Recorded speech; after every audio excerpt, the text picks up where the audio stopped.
रंगनाथ पंडिते आपणଙ୍କ कथा अनुसारे मु पुरुषोत्तम क्षेत्रर गजपति श्री प्रताप रुद्र देवंकु संदेश पठाई देइछि जे आमे आसंता पूर्णिमा तिथि रे महाप्रभु श्री जगन्नाथंकु दर्शन करबाकू पहुंचीबा। ठीक करिच गदाधर पंडिते।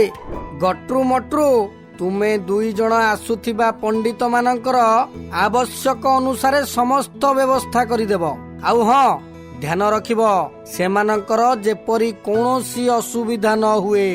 हाँ आज्ञा आपण चिंता करिवेनी आमे सब किछि संभाली नबो।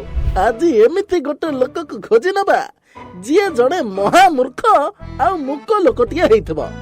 जदि महाराज आदेश देई थांते केवल मूर्ख लोकटिया आवश्यकता ताहले मु तते नहीं ठिया करई देई थांती। बुझिलु भाई?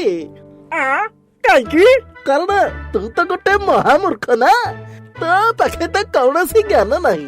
हाँ आई तू तो गोटे महापंडित सेहित पाई तोर बुद्धि सुद्धि किछि नाही।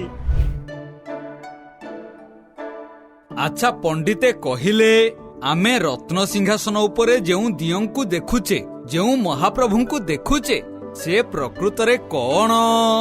तुमे जानिन कि गदाधर पंडिते?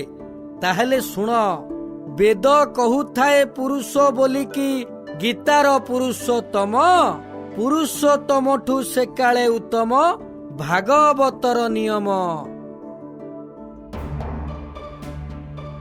अरे हे बालक किए तू एठी आसी लुचि लुचि बसी कौन शुणुथिलु?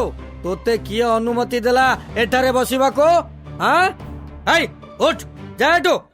आगको कौन हबो जानिबा पई हमर संपूर्ण अध्याय देखंतु।